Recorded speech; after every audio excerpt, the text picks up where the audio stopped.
ራሱ ቁርአን ላይ ይነገራል። ምን ይላል?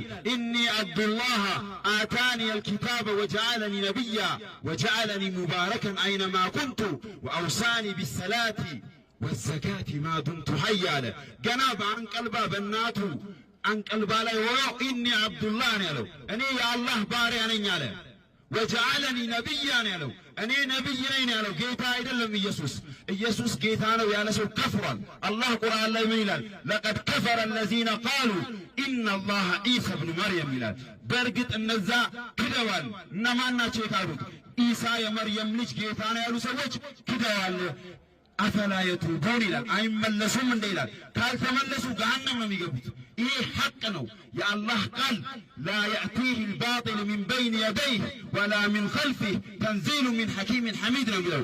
የአላህ ቃል ከኋላም ከፊቱም ከጀርባውም አንድ ውሸት የሌለው እውነት ነው። ስለዚህ እሱ ነው የሚነግረን። እኔ የአላህ ነቢይ ነኝ ብሎ ነው ኢሳ ያስተማረው ማለት ነው።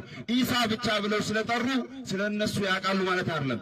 እኛ የኢሳም እምነት ሙስሊም ነው። እናቱም መርየምም የተከበረች ሲዲቃ ብሎ ነው አላህ የጠራት።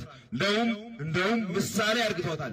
ضرب الله مثلا للذين آمنوا ያለው ለነዛ ለአመኑት የኢምራን ልጅ መርየምን ምሳሌ ያደረገን ይላል። ስለዚህ ሁሉም ሰው ይህን ማወቅ